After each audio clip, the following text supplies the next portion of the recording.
제 이름은 이예숙, 올해로 65입니다. 먼저 세상을 떠난 남편과 평생을 허리띠 졸라매며 악착같이 일해 서울 변두리에 4층짜리 작은 상가주택을 마련한 지도 어느덧 10년이 훌쩍 넘었네요. 1층에는 작은 식당이, 2층에는 젊은 부부가 새들어 살고 있습니다. 그리고 저는 이 건물의 3층에서 저만의 조용한 노후를 보내고 있었죠. 남편이 땀과 눈물로 남겨준 이 집은 제 마지막 자존심이자 누구에게도 방해받고 싶지 않은 고요한 성전과도 같은 곳이었습니다.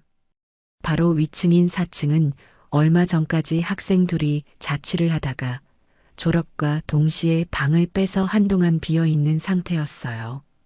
꼭대기층이라 여름엔 덥고 겨울엔 춥다는 단점이 있어 다음 세입자는 천천히 좋은 사람으로 드리리라 마음먹고 있었습니다. 제 아들 서동진이 그 고요한 성전의 천장을 무너뜨리러 오기 전까지는 정말로 모든 것이 평화로웠습니다. 모든 불행의 시작은 아들놈의 다급한 전화 한 통이었습니다. 다짜고짜 울음이 반쯤 섞인 목소리로 전화를 건 아들은 제가 채 말을 꺼내기도 전에 결혼한 지 갓 1년 넘은 며느리 박민혜를 바꿔주더군요. 수화기 너머로 들려오는 며느리의 서럽다는 듯한 울음소리는 제 마음을 철렁 내려앉게 하기에 충분했어요. 무슨 일이냐 물어도 그저 훌쩍이기만 하니 답답한 마음에 일단 만나서 이야기하자며 근처 카페에서 보기로 약속을 잡았습니다. 약속 장소에 먼저 도착해 자리를 잡고 앉아 있으니 곧 아들 내외가 세상의 모든 시름을 짊어진 듯 어두운 표정으로 카페에 들어섰습니다. 일부러 며칠은 굶은 사람처럼 꾸민 듯한 초췌한 몰골에 제 심장이 쿵 하고 떨어지는 것만 같았죠. 어머니, 저희 어떡해요. 정말 길바닥에 나앉게 생겼어요. 자리에 앉자마자 며느리가 금방이라도 눈물을 쏟을 것처럼 얼굴을 구기며 말했어요. 아들놈은 옆에서 고개를 푹 숙인 채 땅이 꺼져라 한숨만 푹푹 내쉬고 있었고요. 자초지종을 들어보니 전세로 살던 집의 계약 만기가 다가오는데 집주인이 실거주를 하겠다며 나가달라고 통포했다는 겁니다. 요즘 부동산 시장이 어디 보통인가요? 하늘 높은 줄 모르고 치솟는 전셋값에 대출 이자까지 감당이 안 되니 새로 집을 구할 엄두가 나지 않는다는 참으로 딱하고 안쓰러운 이야기였습니다. 그래서 내가 뭘 어떻게 해주면 좋겠니? 애써 침착하게 물었지만 이미 그들이 원하는 답이 무엇인지 저는 어렴풋이 짐작하고 있었습니다. 며느리는 기다렸다는 듯 제 손을 덥석 잡았어요. 어머니, 저희 딱 2년만이라도 좋으니까 어머니 건물 빈집에 들어가 살면 안 될까요? 4층 비어 있다고 들었어요. 보증금은 어떻게든 마련해 볼게요. 네, 저희 정말 갈 곳이 없어요. 그 말을 듣는 순간 먼저 간 남편의 얼굴이 떠올랐습니다. 남편은 살아생전 입버릇처럼 말했거든요. 자식이라도 돈 문제는 확실히 해야 한다고 어설픈 동정심으로 재산을 내주다간 자식도 잃고 돈도 잃는다고 말입니다. 하지만 남편이 떠나고 홀로 이 넓은 집에 남아 지내는 제게 하나뿐인 아들은 세상의 전부나 마찬가지였습니다. 텅 빈 4층을 놀리느니 바로 윗집에 아들 내외가 살면 서로 오가며 의지도 되고 외로움도 덜 수 있지 않을까 하는 생각이 스멀스멀 피어올랐어요. 4층 꼭대기층이 비어있긴 하다만 여름엔 덥고 겨울엔 추워서 살기 편한 곳은 아닐 게다. 제 말이 끝나기도 전에 아들 동진이가 고개를 번쩍 들었습니다. 엄마, 진짜? 그럼 우리 거기 들어가도 돼? 더운 거, 추운 거 다 괜찮아. 엄마가 최고야. 보증금은 됐고 너희 어차피 돈도 없을 테니 관리비랑 공과금 정도만 내고 살아라. 대신 다른 세입자들한테 피해주지 말고 조용히 지내야 한다. 특히 바로 아래층에 내가 살고 있으니 행동 하나하나 조심해야 할 게야. 결국 저는 넘어가고 말았습니다. 외로움이라는 제 가장 큰 약점을 아들 내외는 너무나도 정확하게 파고들었던 거죠. 그들은 마치 구세주라도 만난 듯 제게 연신 고맙다고 앞으로 정말 잘하겠다고 머리를 조아렸습니다. 그때는 몰랐습니다. 그들의 감사 인사가 얼마나 가볍고 공허한 것이었는지, 그리고 제가 제 손으로 평화롭던 제 성전의 천장에 재앙을 끌어들였다는 사실을 말이에요. 며칠 후 아들 내외는 보란 듯이 4층으로 이사를 들어왔습니다. 이삿짐 센터 직원들이 좁은 계단을 오르내리며 쿵쾅거리는 소리에도 저는 새로운 시작이니까라며 너그럽게 이해하려 애썼어요. 하지만 그들의 상식 밖의 행동은 이사 첫날부터 시작되었습니다. 짐 정리가 대충 끝나자마자 저녁부터 친구들을 불러 모아 요란한 집들이를 시작한 겁니다. 처음에는 젊은 사람들이니 그럴 수 있다고 생각했어요. 새 집에서 기분 좋게 한잔하는 걸 뭐라고 할 수는 없으니까요. 하지만 밤 10시가 넘고 11시가 되어도 그들의 소란은 끝날 줄을 몰랐습니다.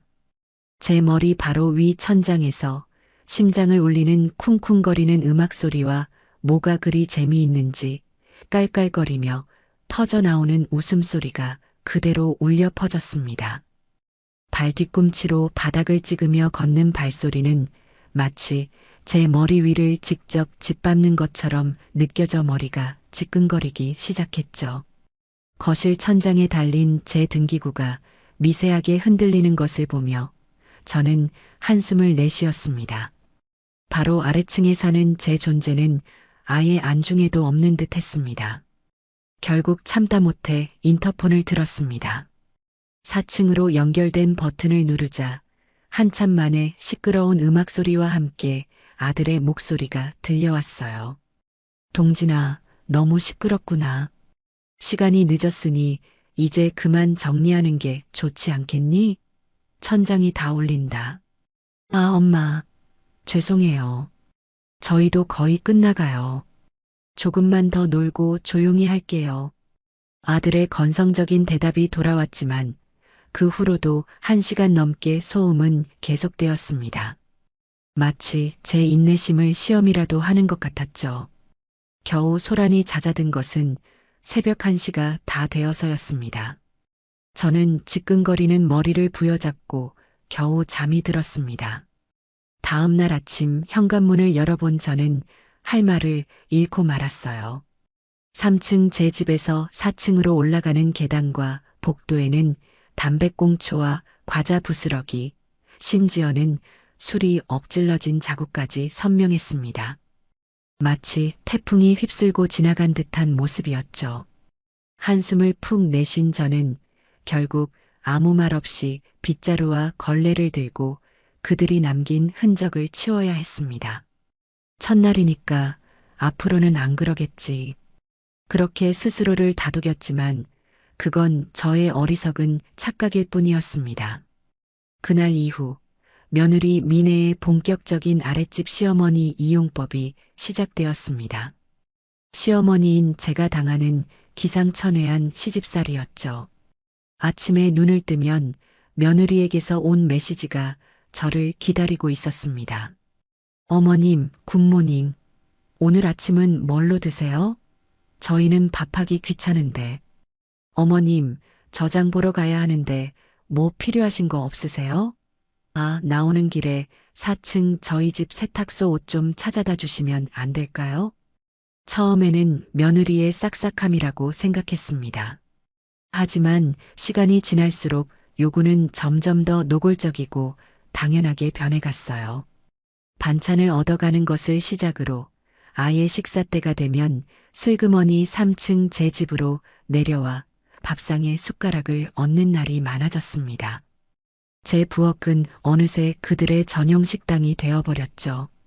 심지어는 제가 해준 음식에 대해 품평까지 하기 시작했습니다.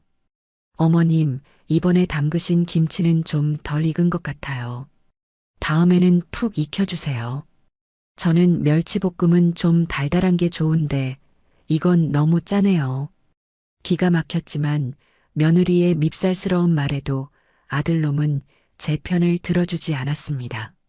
오히려 엄마 미네가 입맛이 좀 까다롭잖아.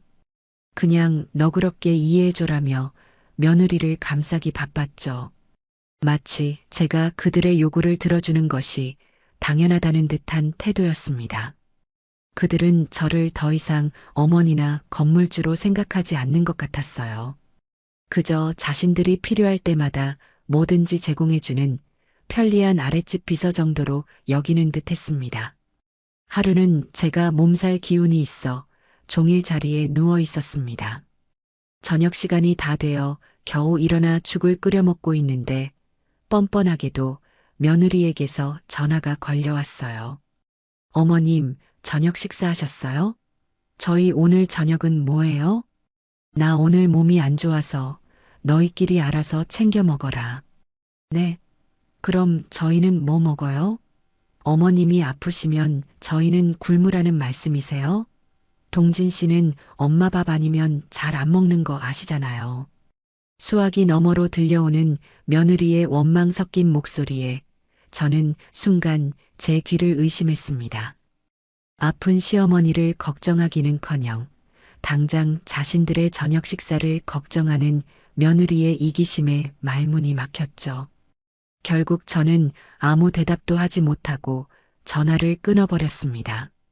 그날 밤 위층에서는 배달 음식을 시켜 먹는 듯한 소리와 함께 저에 대한 불평을 늘어놓는 아들 내외의 목소리가 천장을 통해 어렴풋이 들려왔습니다. 엄마도 참 우리가 밥 달라는 것도 아니고 그냥 뭐 먹냐고 물어본 건데 저렇게까지 예민하게 구실 건 뭐야. 그러게 말이야. 바로 아래층에 살면서 좀 챙겨주고 그래야 하는 거 아니야? 진짜 너무하시네.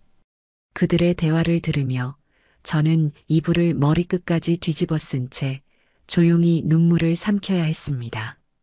제가 기대했던 단란하고 화목한 모습은 애초에 존재하지 않는 신기루였던 겁니다.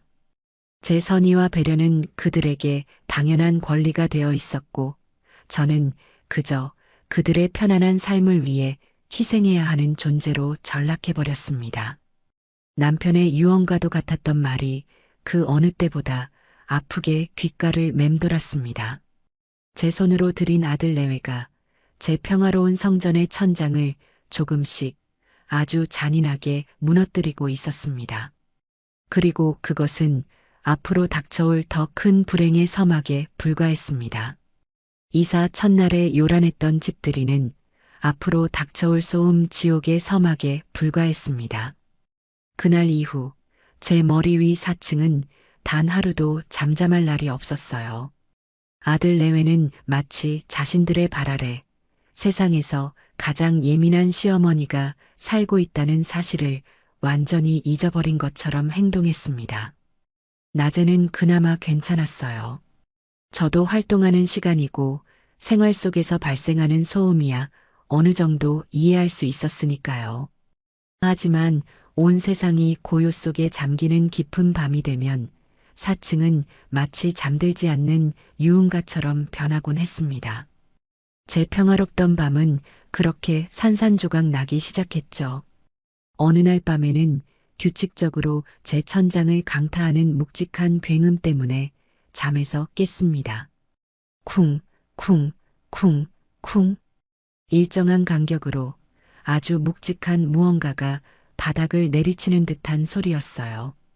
처음에는 무언가 고장나서 나는 소리인가 싶었지만 그 소리가 30분이 넘도록 멈추지 않자 저는 도저히 참을 수가 없었습니다.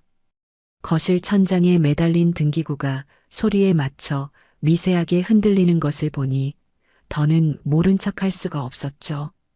시계를 보니 밤 11시 반을 넘어가고 있었습니다. 저는 결국 수면바지 차림으로 슬리퍼를 끌고 계단을 올라 4층으로 향했습니다. 초인종을 누르자 한참 만에 문을 연 것은 운동복 차림에 땀을 뻘뻘 흘리고 있는 며느리 미네였어요. 집안에서는 귀가 아플 정도로 시끄러운 음악 소리가 흘러나오고 있었고요. 미네야, 지금 시간이 몇 시인데 이게 다 무슨 소리니? 아래층까지 머리가 다 울린다. 제 말에 며느리는 숨을 헐떡이며 마치 아무것도 아니라는 듯 대답했어요. 아, 어머님. 죄송해요. 제가 요즘 다이어트 중이라서요. 러닝머신 좀 뛰고 있었어요. 거의 다 끝나가요. 저는 제 귀를 의심했습니다. 이 한밤중에 그것도 바로 아래층에 시어머니가 사는 집에서 러닝머신을 뛴다는 건 상식을 넘어서는 행동이었죠. 아니, 운동하는 건 좋은데 이런 건 해 떠 있을 때 해야지. 이 시간에 이렇게 쿵쾅거리면 아랫집 사람은 잠을 어떻게 자라는 거니? 상식적으로 생각해야지. 에이, 어머님도 참. 요즘 현대인들이 다 그렇죠, 뭐. 낮에는 일하느라 바쁘니까 밤에 운동하는 거잖아요. 그리고 이거 전문가용 소음 방지 매트 두꺼운 거 깔고 하는 거라 괜찮아요. 어머님이 너무 예민하게 반응하시는 거 아니에요? 며느리는 대수롭지 않다는 듯 웃으며 말했지만 그 눈에는 유난스럽기는 하는 기색이 역력했습니다. 내가 예민하다는 식의 책임 전가에 말문이 막혔어요. 결국 저는 더 이상 말을 섞고 싶지 않아 아무튼 당장 끄고 앞으로는 밤에 절대 뛰지 말라고 단단히 이르고는 돌아섰습니다. 하지만 그날 이후로도 제 머리 위를 강타하는 러닝머신 소리는 시도 때도 없이 들려왔어요. 제가 인터폰으로 항의하면 그 순간만 잠잠해질 뿐 며칠 지나면 또다시 잊으셨어요? 하듯 쿵쾅거리기 시작했죠. 그들의 부부싸움은 소음의 활용점정이었습니다. 뭐가 그리들 불만인지 두 사람은 일주일에 서너 번은 집이 떠나가라 소리를 지르며 싸웠어요. 처음에는 젊은 부분이 그럴 수 있다고 싸우면서 크는 거라고 애써 모른 척했지만 싸움이 격해지면 무언가를 집어 던지거나 벽을 치는 듯한 굉음까지 들려오니 불안해서 견딜 수가 없었습니다. 한 번은 새벽에 자다가 위층에서 쨍그랑 하는 유리창이 깨지는 듯한 날카로운 소리와 함께 며느리의 비명소리가 들려 잠에서 깼습니다. 너무 놀라 심장이 철렁 내려앉았죠. 저는 혹시나 무슨 큰일이라도 난 건 아닌가 싶어 걱정스러운 마음에 옷을 급하게 꿰어입고 4층으로 뛰어 올라갔습니다. 동진아, 미네야, 무슨 일이니? 괜찮아? 문을 세게 두드리며 소리치자 잠시 후 아들 동진이가 잔뜩 인상을 쓴 얼굴로 문을 열었습니다. 아, 엄마는 왜 또 올라오고 그래? 별일 아니니까 그냥 내려가세요. 별일이 아닌데 왜 소리를 지르고 물건 깨지는 소리가 나? 무슨 일인지 말해봐. 걱정돼서 그런다. 아, 글쎄, 별일 아니라니까. 박민혜가 아끼는 양주를 바닥에 떨어뜨려서 나도 모르게 소리 좀 질렀어요. 우리 부부 일인데 엄마가 왜 그렇게 사사건건 끼어들어요? 제발 좀 얼른 내려가서 주무시기나 해요. 아들은 귀찮다는 듯 저를 밀치고는 문을 쾅 닫아버렸습니다. 닫힌 문 너머로 며느리의 흐느끼는 소리가 희미하게 들려왔어요. 저는 그 자리에 한참을 못 박힌 듯 서 있었습니다. 저를 걱정시키는 아들 내외의 행동에도 화가 났지만 그보다 더 저를 비참하게 만든 것은 아들의 태도였어요. 아들에게 저는 더 이상 걱정해주는 고마운 어머니가 아니라 자신들의 일에 사사건건 끼어드는 귀찮고 성가신 존재일 뿐이었습니다. 그날 이후로 저는 위층에서 전쟁이 난 듯한 소리가 들려와도 결코 올라가지 않았습니다. 대신 제 마음의 문을 아주 조금씩 하지만 단단하게 걸어 잠그기 시작했죠. 그러던 어느 날 우편함을 확인하던 저는 제 이름으로 온 등기우편 하나를 발견했습니다. 유명 백화점의 VIP 카드 발급을 담당하는 부서에서 보낸 것이었죠. 저는 그 백화점의 VIP 고객은커녕 그 흔한 포인트 카드 하나 없는 사람이었기에 의아한 마음으로 봉투를 뜯어보았습니다. 그 안에는 최근 3개월간 백화점 가전제품 매장에서 제 명의의 카드로 수천만 원에 달하는 금액을 결제하여 VIP 등급으로 승급되었으니 VIP 라운지를 이용하라는 내용의 안내장이 들어 있었습니다. 저는 제 눈을 의심했어요. 수천만 원이라니. 저는 최근 몇 년간 밥솥 하나 바꾼 기억이 없었습니다. 머릿속이 하얘지는 기분이었어요. 떨리는 손으로 안내장을 들고 곧장 계단을 올라 4층으로 향했습니다. 초인종을 누르자 며느리가 아무것도 모른다는 순진한 얼굴로 저를 맞았어요. 어머님, 어서 오세요. 무슨 일이세요? 저는 대답 대신 손에 들고 있던 안내장을 며느리의 눈앞에 내밀었습니다. 이게 대체 뭐니?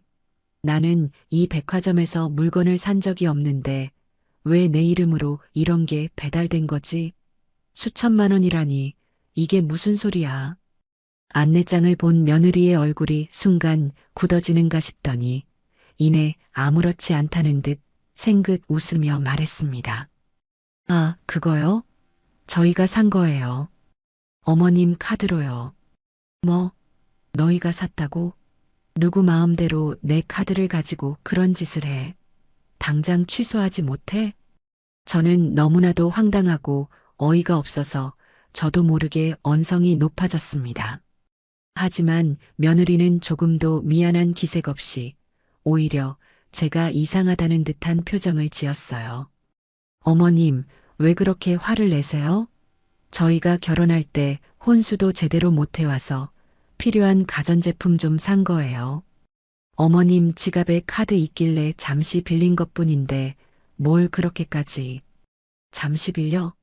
이게 무슨 애들 장난인 줄 아니? 이건 명백한 절도고 범죄야. 그리고 이 카드값은 누가 낼 건데? 당연히 어머님이 내주셔야죠. 저희가 돈이 어디 있어요. 그리고 솔직히 말해서 어차피 나중에 이 집도 건물도 다 저희가 물려받을 거잖아요. 그냥 미리 좀 당겨 썼다고 생각하시면 안 돼요? 뭘 그렇게 빡빡하게 구세요. 그때 방에서 나온 아들 동진이가 며느리의 말을 거들었습니다. 맞아, 엄마. 민의 말이 틀린 거 하나 없잖아. 우리가 남이야? 다 한 가족인데 엄마 카드 좀 썼다고 그렇게까지 화를 내야 해? 엄마 재산 결국 다 내 재산 되는 거 아니었어? 저는 그 자리에 얼어붙고 말았습니다. 아들 내외의 입에서 나온 말은 제 상상을 아득히 뛰어넘는 것이었어요. 그들은 제 재산을 마치 자신들의 전유물처럼 여기고 있었고 제 카드를 훔쳐 쓰는 것을 대수롭지 않게 생각하고 있었습니다. 그들의 눈에는 저에 대한 존중이나 미안함은 조금도 찾아볼 수 없었어요. 오직 자신들의 욕심과 뻔뻔함만이 가득할 뿐이었죠. 저는 더 이상 이들과 말을 섞는 것이 무의미하다고 느꼈습니다. 너희 정말 무서운 애들이구나. 좋다. 너희 말대로 앞으로는 빡빡하게 굴어주마. 당장 내일 가서 구매한 거 전부 취소하고 카드 가져와. 만약 그렇게 안 하면 나도 가만히 있지 않을 거야. 저는 차갑게 말을 뱉고 돌아섰습니다. 뒤에서 엄마 진짜 너무하네. 어머님 정말 치사해요. 하는 소리가 들려왔지만 저는 뒤도 돌아보지 않았어요. 그날 밤 저는 남편의 영정사진 앞에서 한참을 울었습니다. 제가 아들을 잘못 키웠다는 자책감과 아들 내외에 대한 배신감으로 심장이 조각나는 것 같았죠. 다음 날 저는 곧장 행동에 나섰습니다.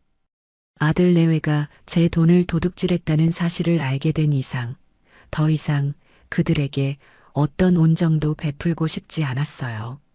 저는 지난 몇 달간 그들이 내지 않고 미뤄왔던 관리비와 공과금 내역을 전부 뽑았습니다. 금액이 생각보다 꽤 컸지만 그동안은 아들 녀석 기죽을까봐 차마 달라는 말을 못하고 제가 대신 내주고 있었죠. 하지만 이제는 아니었습니다. 저는 정리한 내역을 사진으로 찍어 아들과 며느리에게 동시에 메시지로 보냈습니다. 그동안 밀린 관리비랑 공과금이다. 이번 주말까지 내 계좌로 입금하도록 해라. 앞으로는 매달 말일에 정확하게 입금하고 단 하루라도 늦으면 위약금 물릴 줄 알아라. 메시지를 보내고 얼마 지나지 않아 며느리에게서 전화가 걸려왔습니다. 전화를 받자마자 수화기 너머로 잔뜩 날이 선 목소리가 제 고막을 찔렀어요. 어머님, 지금 저한테 돈 내놓으라고 협박하시는 거예요? 어떻게 아들한테 관리비를 칼같이 받아내려고 하세요? 세상에 어떤 시어머니가 그래요? 협박이 아니라 통보다. 그리고 나는 네 시어머니이기 이전에 이 집 주인이야. 새 들어 살았으면 당연히 내야 할 돈을 내라는 건데 그게 그렇게 억울하니? 억울하죠.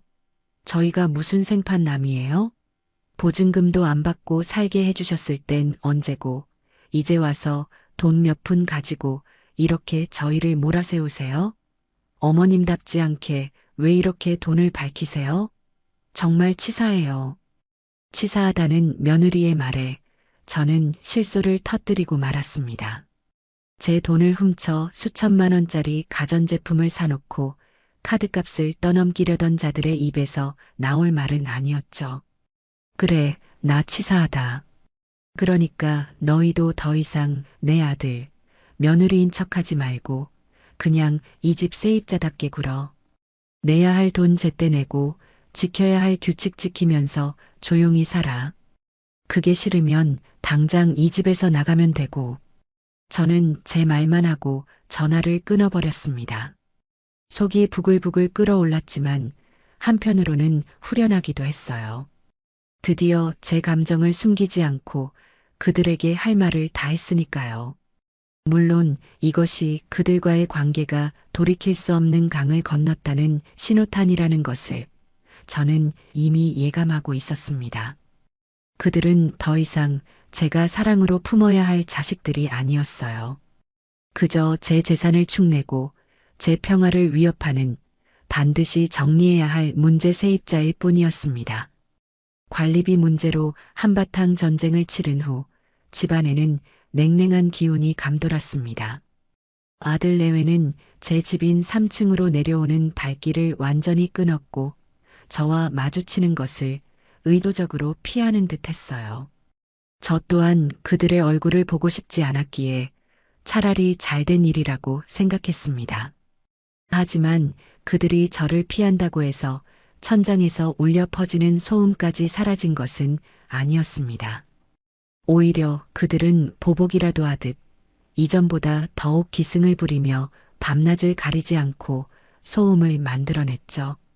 마치 우리가 이렇게 시끄럽게 해도 어쩔 거냐고 제게 시위라도 하는 것 같았습니다. 저는 그들의 유치한 행동에 일일이 대응하는 대신 조용히 제 칼을 갈기 시작했습니다. 그들의 만행을 하나하나 수첩에 기록하고 소음이 심할 때는 녹음도 해두기 시작한 겁니다. 언젠가 이 지긋지긋한 관계를 끝내기 위해 반드시 필요한 과정이라고 생각했어요. 사건이 터진 것은 쌀쌀한 바람이 불던 어느 늦은 가을밤이었습니다. 그날따라 유난히 몸이 으슬으슬하고 피곤해서 저는 평소보다 이른 시간에 잠자리에 들었어요. 막 깊은 잠에 빠져들려던 순간이었습니다. 바로 위 천장에서 와장창 하는 무언가 산산조각 나는 듯한 굉음과 함께 아들 동진이의 악에 바친 고함 소리가 들려왔습니다. 너 미쳤어. 이게 얼마짜리인 줄 알아. 곧이어 며느리 미네의 날카로운 비명소리가 뒤따랐습니다. 저는 자다가 벌떡 일어나 앉았어요. 심장이 미친 듯이 뛰기 시작했죠. 또 부부싸움을 하는 모양이었지만 이번에는 그 강도가 이전과는 차원이 다른 것 같았습니다. 웬만하면 끼어들고 싶지 않았지만 사람의 도리상 그냥 모른 척할 수는 없었어요. 저는 걱정스러운 마음에 서둘러 겉옷을 걸치고 3층 제 집에서 4층으로 올라갔습니다. 4층 현관문은 굳게 닫혀 있었지만 문틈으로 새어나오는 부부의 격렬한 다툼 소리는 복도를 쩌렁쩌렁 울리고 있었어요. 내가 이거 사려고 얼마나 고생했는지 뻔히 알면서 그걸 깨뜨려? 네가 제정신이야? 나도 일부러 그런 거 아니잖아. 당신이 자꾸 비꼬니까 나도 모르게 손에서 놓친 거 아니야. 시끄러워. 너는 대체 제대로 하는 게 뭐야? 집구석에 들어앉아서 살림이나 하는 주제에 아들의 입에서 나온 모진 말에 저는 차마 문을 두드릴 용기가 나지 않았습니다. 자식의 추악한 모습을 마주하는 것이 두려웠기 때문일지도 모르죠. 한참을 망설이다. 결국 저는 아무것도 할 수 없다는 무력감에 발길을 돌렸습니다. 어두운 계단을 터덜터덜 다시 내려가려던 바로 그 순간이었어요. 위층에서 또다시 무언가 쿵 하고 벽에 부딪히는 듯한 둔탁한 소리가 들려왔고 그 소리에 저도 모르게 놀라 발을 헛디디고 말았습니다. 으악! 짧은 비명과 함께 제 몸은 순식간에 균형을 잃고 계단 아래로 굴러떨어졌습니다. 머리를 바닥에 세게 부딪히는 마지막 감각과 함께 제 의식은 깊은 어둠 속으로 까맣게 가라앉았습니다. 얼마나 시간이 흘렀을까요? 희미한 소독약 냄새와 함께 눈을 떴을 때 제 눈에 들어온 것은 낯선 병원의 하얀 천장이었습니다. 머리가 깨질 듯 아팠고 온몸이 욱신거렸어요. 정신이 드세요, 할머니? 옆에 있던 간호사가 저를 보며 물었습니다. 저는 겨우 고개를 끄덕이며 상황을 파악하려 애썼어요. 간호사의 말에 따르면 새벽에 순찰을 돌던 건물 경비원 아저씨가 계단에 쓰러져 있는 저를 발견하고 119에 신고했다고 합니다. 의사는 제게 가벼운 뇌진탕 증세가 있으니 며칠간은 안정을 취하며 경과를 지켜봐야 한다고 말했어요. 저는 그제야 제가 계단에서 굴러떨어졌다는 사실을 기억해냈습니다. 가장 먼저 생각난 것은 아들 동진이었습니다. 아무리 그들이 밉다고 해도 제가 병원에 실려왔다는 사실을 알면 걱정하지 않을까 하는 아주 작은 기대감이 남아있었나 봅니다. 저는 간호사에게 부탁해 휴대폰을 건네받고 떨리는 손으로 아들의 번호를 눌렀습니다. 신호음이 몇 번 울리고 곧이어 잠이 덜 깬 듯한 아들의 목소리가 들려왔어요. 여보세요? 엄마, 이 새벽에 웬일이야? 동진아 나야.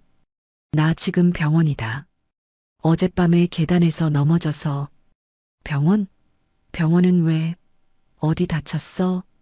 머리를 좀 다쳤다는데 뇌진탕이라고 하네. 제 말을 들은 아들은 잠시 말이 없었습니다. 저는 아들이 어느 병원이냐, 지금 당장 가겠다고 말해주기를 기다렸어요.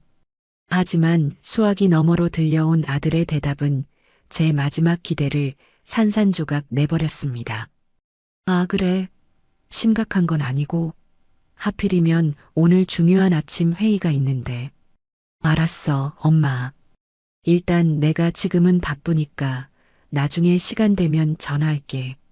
별일 아니면 그냥 퇴원 수속 밟고 집에 가 있어. 딸깍. 아들은 제 대답을 듣지도 않고 일방적으로 전화를 끊어버렸습니다. 저는 한동안 끊어진 전화기만 멍하니 바라보았어요. 눈물이 핑 돌았지만 울음조차 나오지 않았습니다. 머리를 다쳐 병원에 누워있는 어머니에게 아들이라는 작자는 바쁘다는 말 한마디를 남기고 전화를 끊어버린 겁니다. 그 순간 제 마음속에 남아있던 아들에 대한 마지막 미련과 모정이 산산이 부서져 내리는 소리를 들었습니다. 저는 더 이상 그에게 아무것도 기대하지 않기로 마음먹었어요. 병원에서는 하루 이틀 정도 더 입원해서 경과를 보자고 했지만 저는 고집을 부려 당일 퇴원을 했습니다. 아들 내외가 없는 텅 빈 병실에 혼자 누워 있는 것이 너무나도 처량하고 비참하게 느껴졌기 때문이죠. 택시를 타고 집으로 돌아오는 내내 저는 아무 생각도 할 수 없었습니다. 그저 멍하니 차창 밖으로 스쳐 지나가는 풍경을 바라볼 뿐이었죠. 집에 도착해 현관문을 열었을 때 저는 혹시라도 아들 내외가 제 소식을 듣고 집 앞에서 저를 기다리고 있지는 않을까 하는 마지막 기대를 품었습니다. 하지만 역시나 복도는 쥐 죽은 듯 조용했고 4층에서는 아무런 인기척도 느껴지지 않았어요. 저는 허탈한 웃음을 지으며 3층 제 집으로 들어왔습니다. 무거운 몸을 이끌고 침대에 쓰러지듯 누워 잠을 청했어요. 다음 날 아침 조금 나아진 몸으로 집안 정리를 하고 있는데 초인종이 울렸습니다.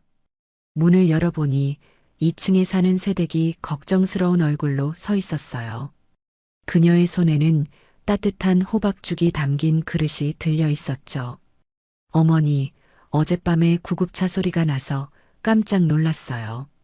경비 아저씨한테 들었는데 계단에서 넘어지셨다고. 몸은 좀 괜찮으세요? 저는 이웃의 따뜻한 마음에 울컥하며 고맙다는 인사를 전했습니다. 그리고 새댁은 잠시 망설이는 듯 하더니 조심스럽게 입을 열었어요. 저 이런 말씀드리기 좀 그렇긴 한데 어젯밤에 어머니 병원 가시고 나서 4층이 엄청 시끄러웠어요. 시끄러웠다고? 네. 새벽까지 친구들을 불러서 술 마시고 노래 부르고 꼭 파티하는 것 같았어요. 저희도 시끄러워서 잠을 설쳤거든요. 혹시 무슨 좋은 일이라도 있는 건가 했는데 어머니가 다치셨다는 얘기를 듣고 너무 이상해서요. 새댁의 말을 듣는 순간 제 머릿속에 무언가가 툭 하고 끊어지는 것을 느꼈습니다. 온몸의 피가 차갑게 식는 것 같았어요. 제가 계단에서 굴러떨어져 사경을 헤매고 병원 응급실에 실려간 그 시각에 제 아들과 며느리는 친구들을 불러 모아 파티를 벌였다는 겁니다. 그들에게 저는 더 이상 어머니도 가족도 아니었습니다. 그저 자신들의 자유를 방해하는 눈엣 가시 같은 늙은이에 불과했던 거죠. 저는 새댁에게 애써 웃으며 괜찮다고 말하고 문을 닫았습니다. 그리고 그 자리에 주저앉아 한참을 소리 없이 울었어요. 슬픔과 분노, 배신감이 뒤섞여 심장을 마구 핥히는 것 같았습니다. 한참을 울고 나니 이상하게도 마음이 차분하게 가라앉더군요. 눈물과 함께 제 안에 남아있던 모든 미련과 연민이 전부 씻겨 내려간 기분이었습니다. 저는 결심했습니다. 더 이상 당하고만 있지 않겠다고. 내 집에서, 내 인생에서 저 악마 같은 것들을 반드시 내쫓고 말겠다고. 제 인생을 되찾기 위한 차가운 복수의 서막이 바로 그 순간에 올랐습니다. 그날 이후 저는 완전히 다른 사람이 되기로 마음먹었습니다. 더 이상 눈물 흘리는 연약한 어머니는 없었어요. 제 목표는 오직 하나, 아들 서동진과 며느리 박민혜를 제 건물에서 합법적으로 그리고 아주 철저하게 몰아내는 것이었습니다.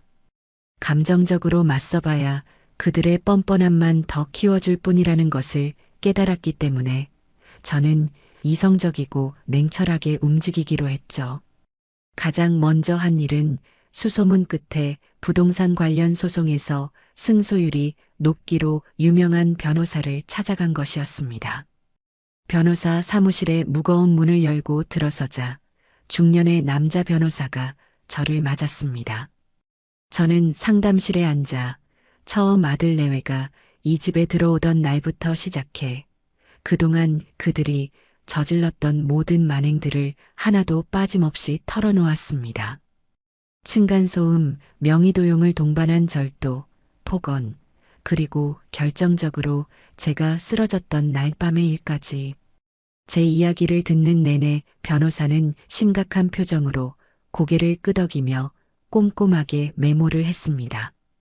어머님, 그동안 마음고생이 정말 심하셨겠군요. 자식 문제라 더 힘드셨을 겁니다.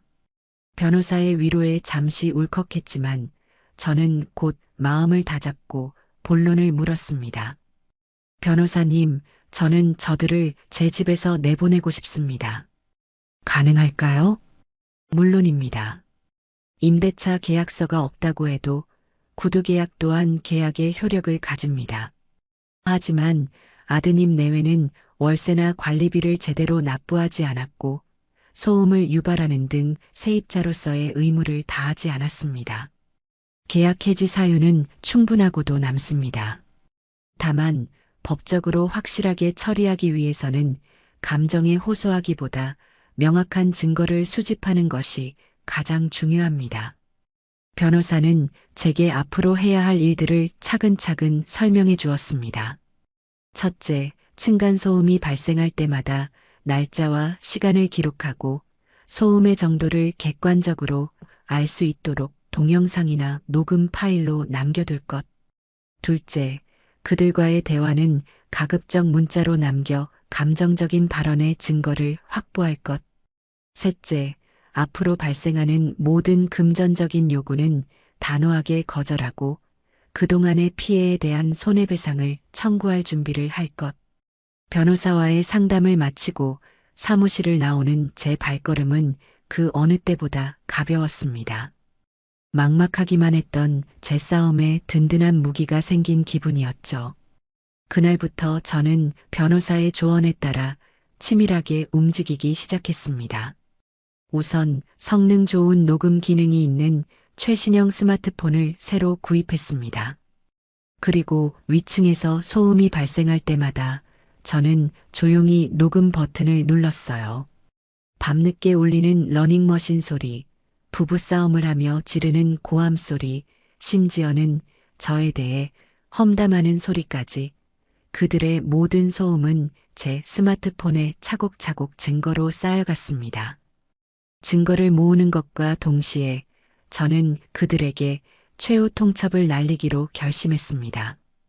더 이상 말로 하는 경고는 통하지 않는다는 것을 알았기 때문에 법적인 효력을 갖는 내용 증명 우편을 보내기로 한 겁니다. 저는 변호사의 자문을 받아 그동안 밀린 관리비와 공과금 전액, 그리고 제 카드를 무단으로 사용한 금액에 즉시 상환을 요구하는 내용의 문서를 작성했습니다. 또한 지속적인 층간소음으로 인해 제가 받은 정신적 피해에 대한 위자료까지 청구 항목에 넣었어요. 마지막으로 지정된 날짜까지 모든 금액을 변제하지 않을 시 즉시 명도소송을 진행할 것이라는 강력한 경고 문구도 잊지 않았습니다. 다음 날 저는 우체국에 찾아가 제가 작성한 내용 증명을 아들과 며느리에게 각각 발송했습니다. 우체국 직원이 내용 증명 서류에 도장을 찍어주는 순간 저는 마치 판사가 판결봉을 내리치는 듯한 쾌감마저 느꼈어요. 이제 주사위는 던져졌습니다. 아니나 다를까 그들이 내용 증명을 받아본 그날 저녁 저희 집은 발칵 뒤집혔습니다.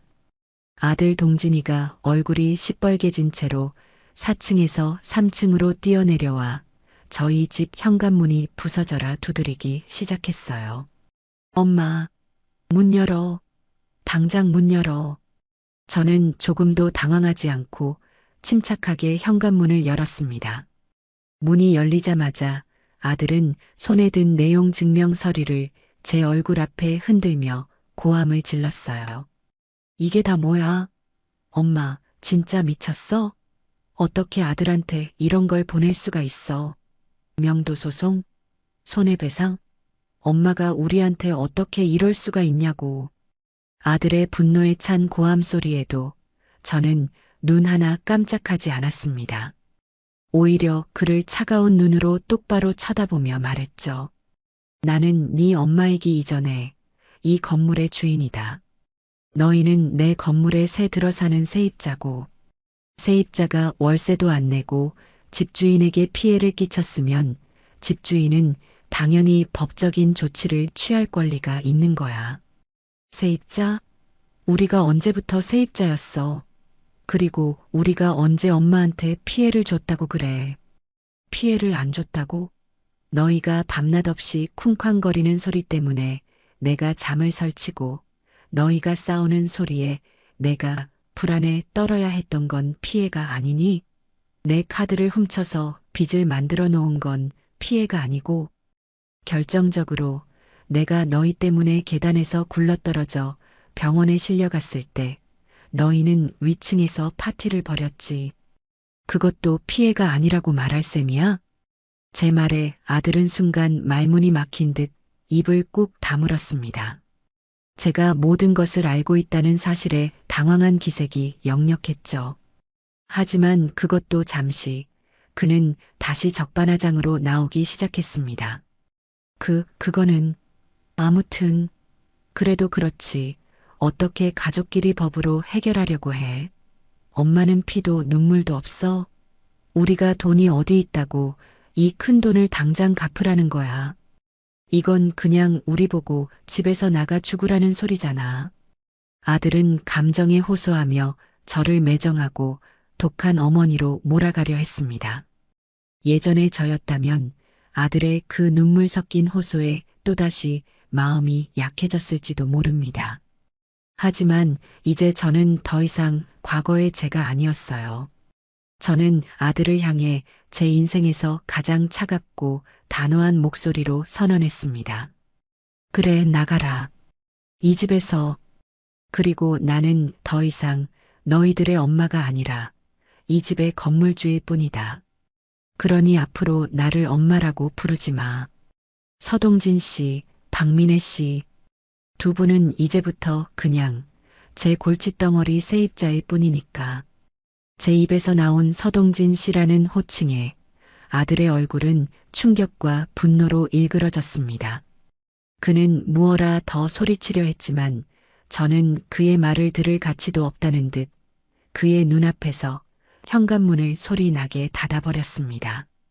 문 너머에서 아들의 욕설과 분노에 찬 고함이 한동안 이어졌지만 저는 더 이상 신경 쓰지 않았어요. 길고 길었던 악연의 고리를 드디어 제 손으로 끊어내기 시작한 겁니다.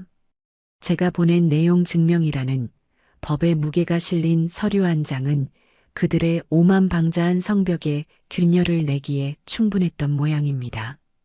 세입자라는 차가운 호칭과 함께 날아든 금전적 압박은 그동안 저를 얕잡아 보던 아들 내외에게 현실의 냉혹함을 뼈저리게 느끼게 해주었겠죠. 며칠 동안 4층은 이상할 정도로 조용했습니다. 밤마다 제 머리를 짓누르던 러닝머신 소리도 집이 떠나가라 싸우던 고함 소리도 들리지 않았어요. 마치 텅 빈 집처럼 고요했습니다. 하지만 저는 그 고요함이 폭풍전야와 같다는 것을, 그들이 이대로 순순히 꼬리를 내리고 물러날 위인들이 아니라는 것을 잘 알고 있었습니다. 아니나 다를까 그들의 반격은 제가 전혀 예상치 못한 아주 가증스럽고 역겨운 방식으로 시작되었습니다. 주말 오후 한가롭게 거실 소파에 앉아 책을 읽고 있는데 초인종이 울렸습니다. 인터폰 화면에 나타난 얼굴은 다름 아닌 며느리 미네였어요. 그런데 그 모습이 평소와는 사뭇 달랐습니다. 화장기 하나 없는 얼굴은 퉁퉁 부어 있었고 눈가는 금방이라도 눈물을 쏟을 것처럼 붉게 물들어 있었죠. 손에는 제 키만한 고급 과일이 가득 담긴 커다란 바구니가 들려 있었습니다. 저는 잠시 망설였지만 또 무슨 꿍꿍이인지 확인해야겠다는 생각에 현관문을 열어주었습니다. 문이 열리자마자 며느리는 제 앞에 다고 무릎을 꿇었습니다. 어머님, 제가 정말 죽을 죄를 지었어요. 잘못했어요, 어머님. 그러고는 바닥에 이마를 찌울 듯 엎드려 서럽게 울기 시작했어요. 저는 어이가 없어서 말문이 막혔습니다. 며칠 전까지만 해도 제게 치사하다며 악을 쓰던 사람과 동일 인물이 맞나 싶을 정도였죠. 저는 팔짱을 낀 채 차가운 시선으로 그녀의 저급한 연기를 내려다보았습니다. 일어나거라. 이런다고 해서 달라질 건 아무것도 없으니. 아니에요, 어머님. 제발 용서해 주세요. 저희가 정말 생각이 짧았어요. 어머님 마음이 얼마나 아프셨을지 생각도 못하고 저희 편하자고 어머님께 못된 짓만 했어요. 정말 죄송해요. 며느리는 고개를 들고 눈물 콧물로 범벅이 된 얼굴로 제게 애원했습니다. 그 모습이 어찌나 처량하고 애처롭던지 예전의 저였다면 분명 마음이 흔들렸을 겁니다. 하지만 이미 너무 많은 상처를 받은 제 마음은 시베리아의 동토처럼 차갑게 얼어붙어 있었어요. 저는 그녀의 눈물 뒤에 숨겨진 계산적인 속내를 꿰뚫어 보고 있었습니다. 그래서 그 사과가 진심이라는 걸 뭘로 증명할 건데? 네가 들고 온 그 과일 바구니 하나로 그동안 너희가 저지른 모든 잘못이 용서될 거라고 생각하는 거니? 그런 게 아니에요. 저희 이제부터 정말 잘할게요. 어머님 말씀대로 조용히 지내고 관리비도 꼬박꼬박 잘 낼게요. 어머님이 시키시는 건 뭐든지 다 할게요. 제발 저희를 내쫓지만 말아주세요. 네. 저희 정말 이 집에서 쫓겨나면 갈 곳이 없단 말이에요. 그녀는 제 바짓가랑이라도 붙잡을 기세로 매달렸습니다. 하지만 저는 조금도 흔들리지 않았어요. 미네야, 사람은 고쳐 쓰는 게 아니라고 하더구나. 특히 너희 같은 경우는 더더욱. 너희는 이미 나에게 신뢰를 잃었어. 내가 너희를 어떻게 믿고 다시 받아주겠니? 며칠 뒤에 또 어머님, 저희가 생각이 짧았어요 하면서 똑같은 짓을 반복할 텐데. 아니에요. 절대 안 그럴게요. 저희 정말 반성하고 있어요. 동진 씨도 지금 자기 잘못을 뉘우치고 방에서 울고 있어요. 어머님께 너무 죄송해서 얼굴도 못 들겠다고요. 저는 코웃음을 쳤습니다. 제 아들놈이 어떤 인간인지 저는 잘 알았죠. 반성은커녕 아마 방구석에 처박혀서 또 무슨 꼼수를 부릴지 머리를 굴리고 있을 게 뻔했습니다. 됐고, 이제 그만 돌아가라. 나는 너희의 그 악어의 눈물에 속아줄 마음이 조금도 없으니까. 내용 증명에 적힌 대로 약속된 날짜까지 집을 비우지 않으면 나는 예정대로 소송을 진행할 거다. 저는 단호하게 말하고 문을 닫으려 했습니다. 그러자 다급해진 며느리가 마지막 카드를 꺼내 들었어요. 그녀는 갑자기 품속에서 무언가를 주섬주섬 꺼내 들었습니다. 그것은 바로 두 줄이 선명하게 그어진 임신 테스트기였습니다. 어머님, 사실은 드릴 말씀이 있어요. 저 임신했어요. 저는 순간 할 말을 잃고 그녀를 쳐다보았습니다. 임신이라니. 전혀 예상치 못한 이야기였죠. 며느리는 제 표정을 살피며 마치 승리라도 한 듯한 미묘한 미소를 지으며 말을 이어갔습니다. 얼마 전에 알았어요. 병원에서도 확인했고요. 8주 차래요. 어머님, 이제 곧 할머니가 되시는 거예요. 그런데 어떻게 뱃속의 손주를 길바닥에 나앉게 하실 수 있으세요? 제발 저희를 불쌍히 여겨서라도 한 번만 더 기회를 주세요. 이 아이를 위해서라도 저희 정말 착실하게 살게요. 그녀는 제 손을 잡고 자신의 배 위로 가져다 대려고 했습니다. 저는 소름이 끼쳐 황급히 손을 뿌리쳤어요. 제 머릿속은 복잡하게 돌아가기 시작했습니다. 정말 임신일까? 만약 사실이라면 나는 어떻게 해야 하는 걸까? 뱃속의 아이는 아무 죄가 없는데 며느리는 제 마음이 흔들리는 것을 눈치챘는지 더욱 애절하게 매달렸습니다. 어머님, 제발이요. 이 아이에게도 따뜻한 보금자리가 필요하잖아요. 저희가 잘못한 건 100번, 1000번이라도 빌게요. 하지만 이 아이만큼은 어머님의 첫 손주만큼은 지켜주셔야죠. 그 순간 아들 동진이가 방에서 나왔습니다. 그는 마치 약속이라도 한 듯 눈가가 벌개진 채로 제 앞에 서서 고개를 푹 숙였어요. 엄마 죄송해요. 제가 다 잘못했어요. 미네랑 뱃속의 아기를 봐서라도 제발 저희를 용서해 주세요. 제가 앞으로 정말 잘할게요. 엄마 속 썩이는 일 절대 없을 거예요. 두 사람이 쌍으로 제 앞에서 벌이는 심파극을 보고 있자니 역겨움이 치밀어 올랐습니다. 하지만 저는 애써 냉정을 유지했어요. 그리고 그들의 연기에 허를 찌르는 질문을 던졌습니다. 그래, 임신 8주 차라고? 그럼 산모 수첩은 있겠구나. 어느 병원에 다니는데? 내가 내일이라도 당장 같이 가봐야겠다. 내 첫 손주인데 의사 선생님 얼굴도 뵙고 앞으로 어떻게 몸 관리를 해야 하는지 얘기도 좀 들어봐야지. 제 말에 아들 내외의 얼굴이 순간 미세하게 굳어지는 것을 저는 놓치지 않았습니다. 며느리는 잠시 당황한 듯 눈동자를 굴리더니 이내 억지 미소를 지으며 둘러댔어요. 아, 그게 아직 병원은 정기적으로 다니는 곳은 없고요. 그냥 집 근처 작은 산부인과에서 확인만 했어요. 산모 수첩도 그래서 아직 곧 큰 병원으로 옮겨서 제대로 검사받으려고요. 그래, 그럼 마침 잘 됐네. 내가 아는 유명한 산부인과 병원이 있으니 내일 당장 예약해서 같이 가보자. 첫 임신인데 아무 데서나 진료받을 수는 없지. 저는 일부러 더 집요하게 파고들었습니다. 그러자 며느리의 얼굴에서 핏기가 가시는 것이 보였어요. 아들놈은 옆에서 안절부절 못하며 제 눈치를 살피기 바빴고요. 그들의 어설픈 반응을 보니 저는 확신할 수 있었습니다. 이 임신은 전부 새빨간 거짓말이라는 것을. 그들은 제 동정심을 유발하고 어떻게든 이 집에 눌러앉기 위해 손주라는 마지막 패를 꺼내 든 것뿐이었습니다. 저는 그들을 향해 싸늘하게 웃어 보였습니다. 너희 정말 대단하구나. 어떻게 그런 소중한 생명을 가지고 거짓말을 할 생각을 하니?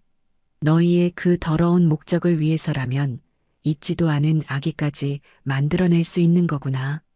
어머님, 무슨 말씀을 그렇게 하세요? 저희가 왜 거짓말을 해요? 정말 임신 맞다니까요. 며느리가 발끈하며 소리쳤지만 이미 그녀의 목소리는 심하게 떨리고 있었습니다. 됐다. 더 이상 너희의 그 역겨운 연극을 보고 싶지 않구나. 설령 네 말이 사실이라고 해도 달라질 건 없어. 그런 거짓말쟁이 부모 밑에서 태어날 아이가 불쌍할 뿐이지. 나는 너희 같은 것들에게 내 소중한 손주를 맡길 생각이 추호도 없다. 그러니 그만하고 돌아가. 그리고 명심해. 너희가 어떤 수작을 부려도 내 결심은 절대 바뀌지 않을 테니. 저는 그들의 면전에 대고 선언하듯 말한 뒤 현관문을 쾅 닫아버렸습니다. 문 너머에서 분하고 억울하다는 듯한 며느리의 울음소리가 들려왔지만 제 마음은 오히려 평온했어요. 그들의 마지막 발악을 제 눈으로 직접 확인하고 나니 이제는 정말로 그들에게 어떤 미련도 남지 않았기 때문입니다. 그들은 이미 인간이기를 포기한 구제불능의 존재들이었습니다. 그리고 저는 그런 그들을 제 인생에서 완전히 도려내기 위한 다음 단계를 준비해야 했습니다. 가짜 임신 소동이 벌어진 후 저는 그들의 거짓말을 만천하에 드러낼 결정적인 증거를 잡아야겠다고 마음먹었습니다. 그들이 뱃속의 아이를 방패 삼아 계속해서 저를 괴롭힐 것이 불보듯 뻔했기 때문이죠. 저는 변호사에게 연락해 상황을 설명했고 변호사는 통신비밀보호법에 저촉되지 않는 선에서 그들의 대화를 합법적으로 녹취할 방법을 찾아보라고 조언했습니다. 하지만 남의 집에 도청장치를 설치할 수도 없는 노릇이고 막막하기만 했죠. 그런데 하늘이 도운 것일까요? 기회는 아주 우연한 순간에 찾아왔습니다. 그날은 유난히 날씨가 좋은 오후였습니다. 저는 3층 제 집 베란다에 내놓은 화초에 물을 주고 있었어요. 저희 집 베란다는 바로 위층인 4층 베란다와 맞닿아 있는 구조라 창문을 열면 위층의 소리가 제법 잘 들리곤 했습니다. 무심코 화분에 물을 주는데 마침 4층 베란다 창문이 활짝 열려 있었고 그곳에서 며느리 미네가 누군가와 통화하는 목소리가 들려왔습니다. 저는 저도 모르게 하던 일을 멈추고 귀를 기울였습니다. 나야. 잘 지내? 응, 그럭저럭. 아직 그 집에서 버티고 있어. 며느리는 친구와 통화를 하는 듯 했습니다. 저는 조용히 스마트폰을 꺼내 녹음 버튼을 눌렀어요. 시어머니? 말도 마. 진짜 보통 아니야. 독해도 그렇게 독한 여자는 처음 본다니까. 우리가 그렇게 빌었는데도 눈 하나 깜짝 안 해. 내용 증명까지 보냈다니까 말이 돼? 잠시 친구의 말을 듣는 듯하던 며느리가 이내 뭐가 그리 재미있는지 킥킥거리며 웃기 시작했습니다. 임신? 그거. 에이, 당연히 굴하지. 내가 미쳤어? 서동진 같은 놈 애를 갖게. 그냥 인터넷에서 본 대로 임신 테스트기에다 매직으로 한 줄 더 그은 거야. 그랬더니 표정이 아주 볼만하더라니까. 저는 녹음되고 있는 스마트폰을 쥔 손을 부들부들 떨어야 했습니다. 제 예상대로 모든 것이 거짓이었지만 그 사실을 며느리의 입으로 직접 확인하니 온몸의 피가 거꾸로 솟는 것 같았어요. 근데 좀 불안하긴 해. 자꾸 병원에 같이 가자고 하더라고. 그래서 대충 둘러대긴 했는데 언제까지 버틸 수 있을지 모르겠어. 그래도 뭐 이걸로 한두 달은 더 버틸 수 있겠지? 그 안에 어떻게든 다른 방법을 찾아봐야지. 정 안 되면 진짜 어디 가서 임신 진단서라도 하나 끊어오던가. 돈이면 다 되잖아, 안 그래? 며느리의 대담하고 뻔뻔한 목소리를 들으며 저는 분노를 넘어선 깊은 환멸을 느꼈습니다. 그녀는 자신의 잘못을 뉘우치기는커녕 오히려 상황을 즐기고 있었어요. 저는 조용히 녹음 종료 버튼을 누르고 그 파일을 결정적 증거일이라는 이름으로 저장했습니다. 며칠 뒤 또 다른 기회가 찾아왔습니다. 아침에 일어나 보니 거실 천장 구석에 물이 번진 자국이 희미하게 보였어요. 위층에서 누수가 시작된 모양이었습니다. 처음에는 짜증이 났지만 저는 이내 이것이 제게 주어진 절호의 기회라는 것을 직감했죠. 저는 곧바로 건물 관리인과 평소 알고 지내던 동네 설비업자에게 연락을 취했습니다. 그리고 아들 내외에게는 누수 공사를 해야 하니 오늘 오후에 기사님과 함께 방문하겠다고 문자로 통보했어요. 당연히 그들에게는 거부할 권리가 없었습니다. 약속된 시간에 저는 설비 기사님과 함께 4층으로 올라갔습니다. 며느리는 잔뜩 불만스러운 얼굴로 마지못해 문을 열어주더군요. 집 안으로 들어서는 순간 저는 코를 찌르는 불쾌한 냄새와 눈앞에 펼쳐진 광경에 할 말을 잃었습니다. 집안은 마치 쓰레기장을 방불케 할 정도로 어지럽혀져 있었어요. 먹다 남은 배달 음식 용기들이 여기저기 널려 있었고 바닥에는 먼지와 머리카락이 뒹굴고 있었습니다. 그들이 이 집을 얼마나 함부로 사용하고 있었는지 한눈에 알 수 있었죠.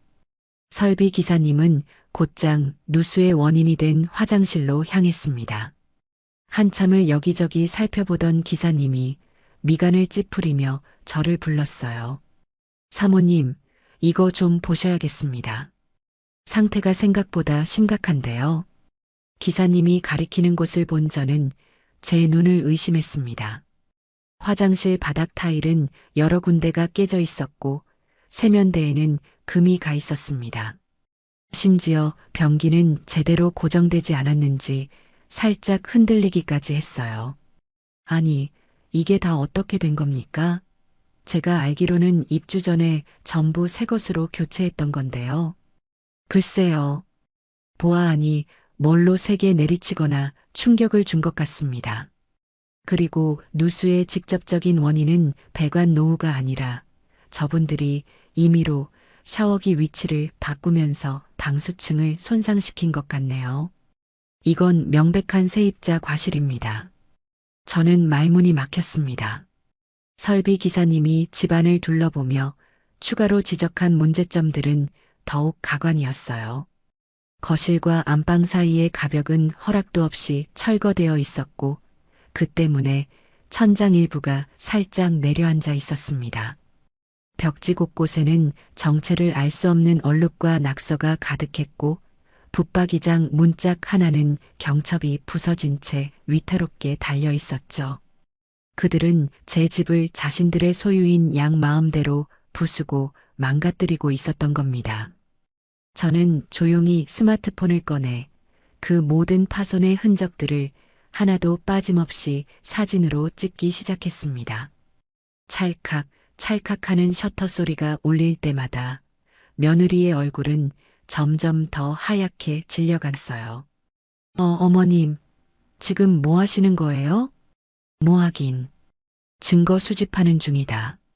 너희가 내 집을 이렇게 망가뜨려 놨으니 당연히 원상복구를 해야지.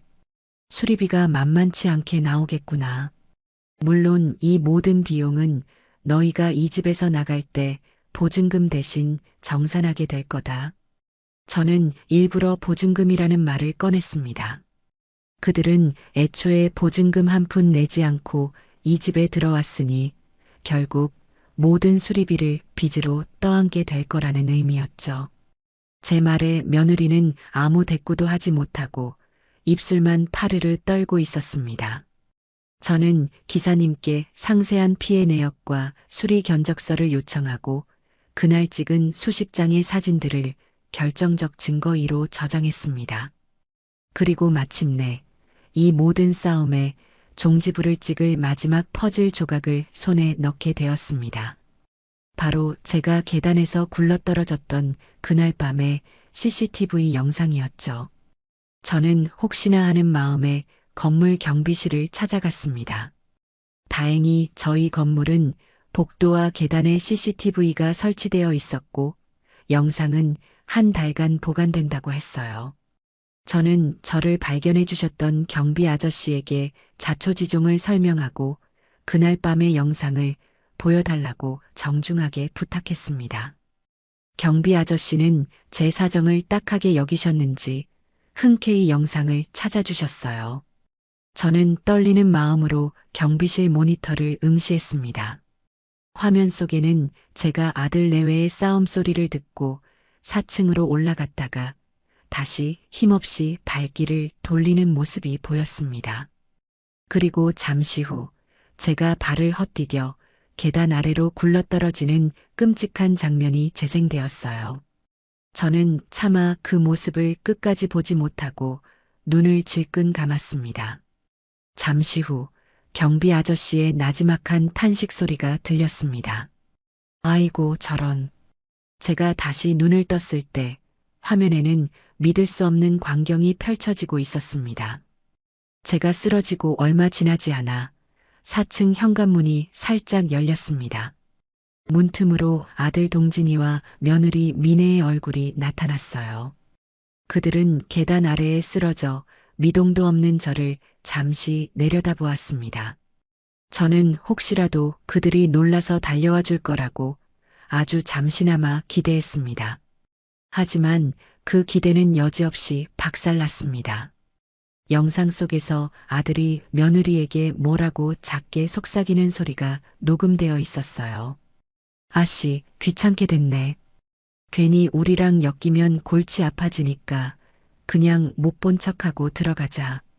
며느리는 아무 말 없이 고개를 끄덕였습니다. 그리고 두 사람은 마치 길가에 쓰러진 돌멩이를 본 것처럼 아무런 감정 없는 얼굴로 문을 닫고 집 안으로 다시 들어가 버렸습니다. 그들에게는 피를 흘리며 쓰러져 있는 어머니에 대한 걱정이나 연민은 조금도 없었어요. 오직 자신들에게 닥칠지 모를 귀찮음만이 존재할 뿐이었습니다. 저는 온몸에서 힘이 빠져나가는 것을 느끼며 의자에 주저앉았습니다. 눈물조차 나오지 않았어요. 그저 깊이를 알 수 없는 거대한 배신감이 제 심장을 통째로 집어삼키는 것 같았습니다. 경비 아저씨는 제 어깨를 두드리며 함께 분노해 주셨어요. 저는 아저씨에게 부탁해 그 영상 파일을 제 USB에 복사했습니다. 그것이 바로 그들의 인간성을 완전히 말살시켜버린 결정적 증거3이었습니다. 이제 모든 준비는 끝났습니다. 저는 제 손에 들린 3가지의 결정적인 증거들을 가지고 그들을 심판대에 세울 일만 남았습니다. 모든 증거를 손에 쥔 저는 더 이상 시간을 끌 필요가 없다고 판단했습니다. 그날 저녁 저는 아들 내외에게 내일 저녁 7시 3층으로 내려오너라. 너희와 할 이야기가 있다는 짧은 메시지를 보냈습니다. 그들에게는 거부권이 없다는 것을 알았기에 답장을 기다리지도 않았어요. 저는 마지막 결전을 앞둔 장수처럼 차분하고 냉철하게 마음을 다잡았습니다. 다음 날 저녁 7시 정각 초인종이 울렸습니다. 문을 열자 잔뜩 긴장한 표정의 아들 동진이와 여전히 억울하다는 듯 입을 삐죽 내민 며느리 미네가 서 있었습니다. 저는 아무 말 없이 고갯짓으로 그들을 거실로 안내했습니다. 거실 테이블 위에는 제 노트북과 스마트폰, 그리고 어제 받은 설비 견적서가 놓여 있었죠. 앉아라. 제 나지막한 말에 두 사람은 마지못해 소파에 앉았습니다. 저는 그들 맞은편 의자에 앉아 잠시 동안 그들의 얼굴을 말없이 쳐다보았습니다. 그들은 제 시선을 피하며 불안한 듯 꼼지락거렸어요. 너희를 오늘 이 자리에 부른 이유는 너희에게 마지막 선택의 기회를 주기 위해서다. 제 말에 아들 동진이가 의아하다는 듯 고개를 들었습니다. 선택의 기회요? 그게 무슨 말씀이세요? 말 그대로다. 너희 발로 이 집에서 곱게 나갈 것인지 아니면 아주 처참하고 비참하게 쫓겨날 것인지 너희가 직접 선택하라는 뜻이야. 며느리 미네가 제 말에 발끈하며 끼어들었습니다. 어머님 말씀을 왜 그렇게 하세요? 저희가 뭘 그렇게 잘못했다고 처참하게 쫓겨나요? 그리고 저는 임신 중이라고 말씀드렸잖아요. 저는 며느리의 뻔뻔한 얼굴을 보며 코웃음을 쳤습니다. 그래, 마침 잘 됐구나. 그럼 첫 번째 증거부터 확인해 볼까? 저는 테이블 위에 있던 제 스마트폰을 들어 얼마 전 녹음했던 며느리의 통화 내용을 재생했습니다. 스피커를 통해 며느리가 친구와 낄낄거리며 가짜 임신 계획을 자랑하는 목소리가 거실 전체에 선명하게 울려 퍼졌습니다. 에이, 당연히 굴하지. 내가 미쳤어? 서동진 같은 놈 애를 갖게. 그냥 인터넷에서 본 대로 임신 테스트기에다 매직으로 한 줄 더 그은 거야. 녹음 파일이 재생되는 동안 며느리의 얼굴은 하얗게 질리다 못해 새파랗게 변해갔습니다. 아들 동진이는 믿을 수 없다는 표정으로 며느리와 스마트폰을 번갈아 쳐다보았어요. 녹음이 끝나자 거실에는 무거운 침묵이 흘렀습니다. 자, 박민혜. 이제 네 입으로 직접 말해보거라. 네 뱃속에 있다는 내 소중한 첫 손주는 대체 어디에 있는 거니? 제 차가운 물음에 며느리는 아무 대답도 하지 못하고 고개만 푹 숙였습니다. 아들이 충격받은 목소리로 며느리에게 물었어요. 너 이게 다 사실이야? 너 나한테까지 거짓말한 거야? 하지만 저는 그들의 내분에 끼어들 생각이 없었습니다. 저는 곧바로 두 번째 증거를 테이블 위에 펼쳐 보였어요. 바로 누수공사 때 찍었던 수십 장의 집 파손 사진들과 수백만 원이 찍힌 설비 견적서였습니다. 이건 두 번째 증거다. 너희가 지난 몇 달간 내 집을 어떻게 망가뜨려 왔는지에 대한 기록이지. 불법으로 가벽을 철거하고 화장실 집기를 부수고 벽지와 가구를 훼손했더구나. 이 모든 것을 원상복구하는 데 드는 비용이 여기 이 견적서에 고스란히 적혀 있다. 물론 이 돈은 너희가 전부 갚아야 할 빚이 될 거고. 아들은 사진과 견적서를 보며 사색이 되었습니다. 그는 이 정도로 집이 망가졌으리라고는 상상도 못했던 모양입니다. 이제 그들의 얼굴에서는 초조함과 불안감이 명백하게 드러나기 시작했어요. 그리고 저는 마침내 마지막 카드를 꺼내 들었습니다. 그리고 이게 마지막 증거다. 너희가 인간이기를 포기했다는 증거. 저는 노트북을 열어 그날 밤의 CCTV 영상을 전체 화면으로 재생했습니다. 화면 속에서 제가 계단 아래로 굴러떨어지는 모습이 나오자 며느리는 작게 비명을 지르며 눈을 가렸습니다. 하지만 저는 그녀가 똑똑히 보도록 강요했어요. 잠시 후 영상 속에서 문을 열고 나온 아들 내외가 쓰러진 저를 보고도 귀찮다며 다시 문을 닫고 들어가는 장면이 고스란히 재생되었습니다. 영상이 끝나자 아들 동진이는 완전히 넋이 나간 표정으로 그 자리에 얼어붙었습니다. 며느리는 이제 더 이상 아무런 변명도 하지 못한 채 소리 없이 눈물만 뚝뚝 흘리고 있었죠. 그들의 마지막 방어막이 완전히 무너져 내리는 순간이었습니다. 저는 자리에서 일어나 그들을 내려다보며 최후 통첩을 날렸습니다.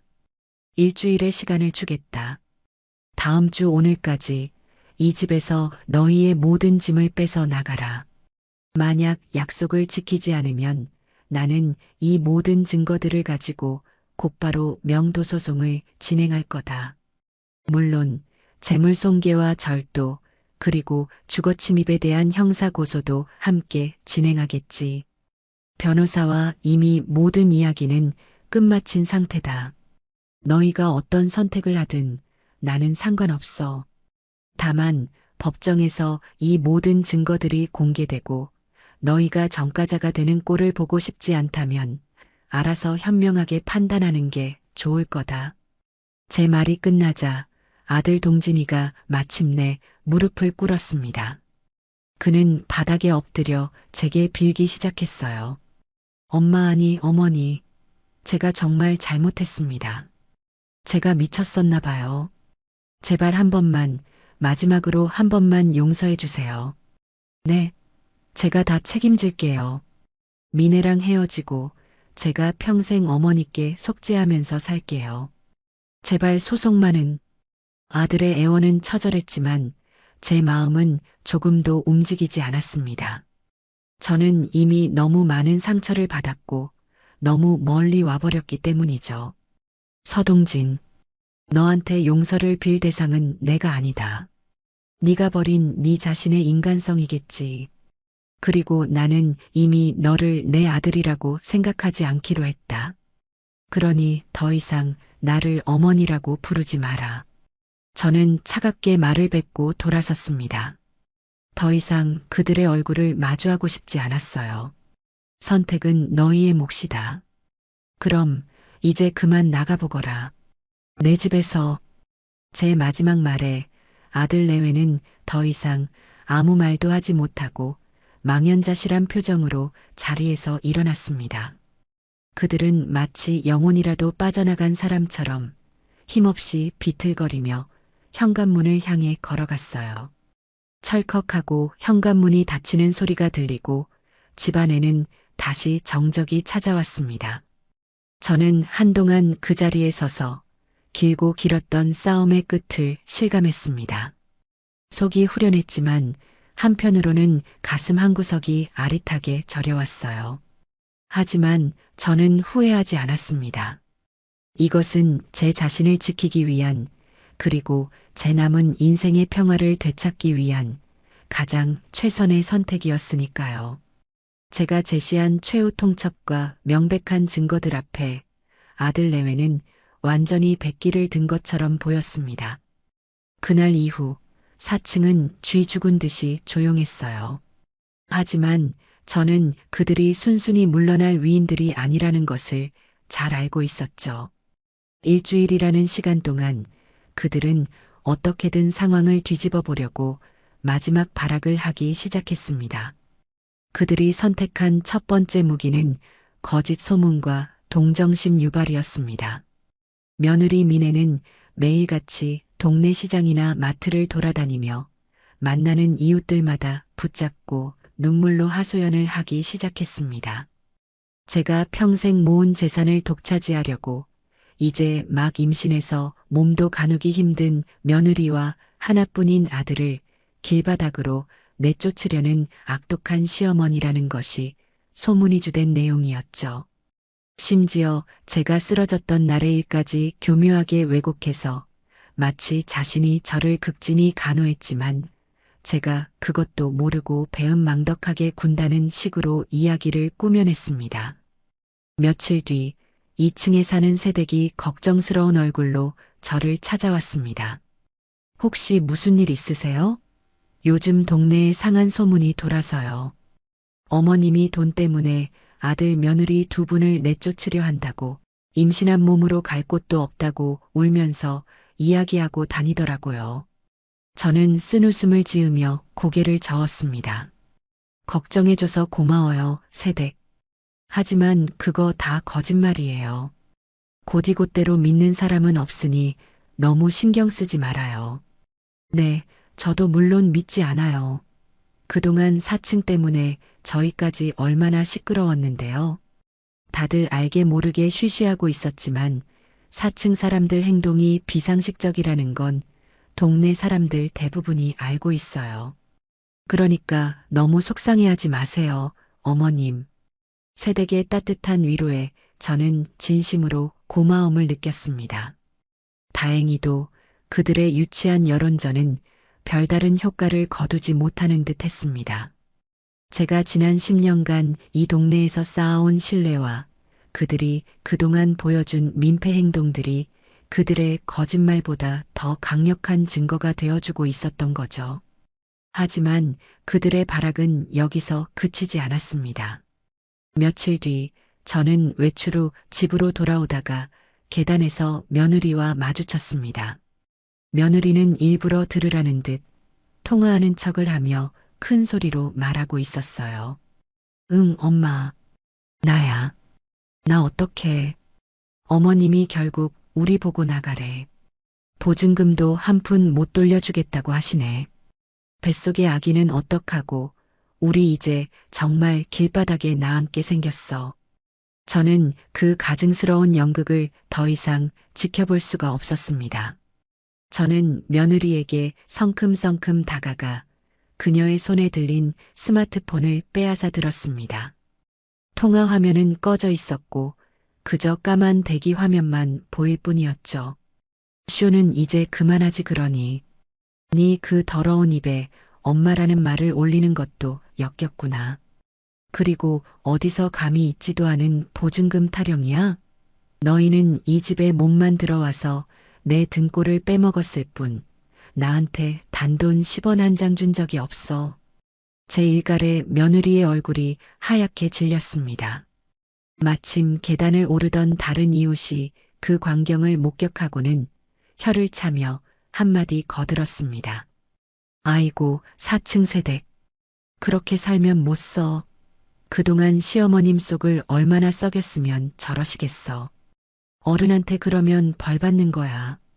주변의 시선이 자신에게 불리하게 돌아가자 며느리는 결국 분한 듯 저를 한번 쏘아보고는 도망치듯 4층으로 올라가 버렸습니다. 그들의 첫 번째 작전은 그렇게 완벽한 실패로 끝이 났습니다. 약속한 일주일이 거의 다 되어가던 날 밤이었습니다. 저는 그날따라 유난히 잠이 오지 않아 거실에서 늦게까지 책을 읽고 있었어요. 그런데 아래층에서 아주 희미하지만 무언가 달그락거리는 소리가 들려왔습니다. 처음에는 고양이가 지나가는 소리인가 싶었지만 소리는 제 집 현관문 쪽에서 들려오고 있었죠. 저는 순간 온몸의 신경이 곤두서는 것을 느꼈습니다. 저는 조용히 소파에서 일어나 소리가 나지 않도록 발 뒤꿈치를 들고 현관 쪽으로 다가갔습니다. 그리고 현관문 보조키 구멍을 통해 밖을 내다보았어요. 복도에는 아무도 없었습니다. 잘못 들었나 싶어 다시 거실로 돌아가려던 순간 이번에는 제 집안 서재 쪽에서 아주 작은 마찰음이 들려왔습니다. 심장이 쿵 하고 내려앉았어요. 도둑인가 하는 생각과 함께 등줄기로 식은땀이 흘렀습니다. 저는 주방으로 가 가장 크고 묵직한 프라이팬을 손에 쥐었습니다. 그리고 숨을 죽인 채 서재 문 쪽으로 천천히 다가갔어요. 문은 살짝 열려 있었고 그 틈으로 희미한 스마트폰 불빛이 새어나오고 있었습니다. 누군가 스마트폰 불빛의 의지에 무언가를 찾고 있는 것이 틀림없었어요. 저는 심호흡을 한번 하고 문을 활짝 열어젖히며 소리쳤습니다. 누구야? 그 순간 제 눈에 들어온 것은 제 책상 앞에서 노트북을 뒤지고 있던 며느리 미네의 모습이었습니다. 그녀는 제 고함 소리에 화들짝 놀라 비명을 지르며 뒤로 나자빠졌어요. 그녀의 손에는 제 노트북과 그 옆에 놓아두었던 USB가 들려 있었습니다. 네가 어떻게 이 시간에 우리 집에 들어왔어? 저는 너무나도 황당하고 기가 막혀서 소리쳤습니다. 며느리는 겁에 질린 표정으로 저를 보며 뒷걸음질 쳤어요. 그게 어머님, 오해예요. 저는 그냥, 오해야? 남의 집에 몰래 들어와서 내 물건을 훔치려던 게 오해라고? 너 정말 끝까지 가는구나. 내가 너희에게 마지막 자비를 베풀려고 했던 걸 네 발로 걷어차는구나. 며느리는 그제야 상황 파악이 된 듯 손에 들고 있던 노트북과 USB를 바닥에 던지고 제게 달려들어 매달렸습니다. 어머님 잘못했어요. 제가 잠시 미쳤었나 봐요. 제발 한 번만 용서해 주세요. 경찰에만 신고하지 말아주세요. 네. 그녀는 제 다리를 붙잡고 애원했지만 저는 이미 마음을 정한 뒤였습니다. 이것은 단순한 절도가 아니었어요. 저를 협박할 증거를 인멸하기 위한 명백한 범죄 행위였습니다. 더 이상 용서란 있을 수 없었죠. 저는 그녀를 뿌리치고 곧장 스마트폰을 들어 112 버튼을 눌렀습니다. 여보세요? 경찰서죠? 저희 집에 도둑이 들었어요. 네, 지금 제가 붙잡고 있습니다. 주소는 제가 경찰에 신고하는 것을 본 며느리의 얼굴은 완전히 잿빛으로 변해버렸습니다. 그녀는 그 자리에 주저앉아 이제는 정말로 서럽게 울기 시작했어요. 하지만 그 눈물은 제 마음을 조금도 움직이지 못했습니다. 얼마 지나지 않아 저희 집 초인종이 울리고 2명의 경찰관이 집 안으로 들어왔습니다. 저는 경찰관들에게 자초지종을 설명했고 며느리는 아무 말도 하지 못한 채 고개만 숙이고 있었죠. 그때 소란을 듣고 아들 동진이가 헐레벌떡 4층에서 뛰어내려왔습니다. 자신의 아내가 경찰관들 사이에 둘러싸여 있는 모습을 본 아들의 얼굴은 사색이 되었어요. 엄마, 이게 다 어떻게 된 거야? 엄마, 미네한테 왜 이래? 나한테 물을 게 아니라 네 아내한테 물어봐야지. 남의 집에 몰래 들어와서 도둑질을 하려던 이유가 뭔지. 경찰관 한 명이 아들에게 상황을 설명해 주자 아들은 그 자리에 주저앉아 머리를 감싸쥐었습니다. 모든 것이 끝났다는 것을 그도 이제는 깨달은 모양이었습니다. 결국 며느리는 절도, 미수 및 주거침입 혐의로 경찰관들의 손에 이끌려 경찰서로 연행되었습니다. 아들은 망연자실한 표정으로 그 뒷모습을 바라보다가 이내 제 앞에 와서 무릎을 꿇었어요. 어머니, 제가 다 잘못했습니다. 제발 미네 좀 선처해 주세요. 합의해 주세요, 어머니. 네.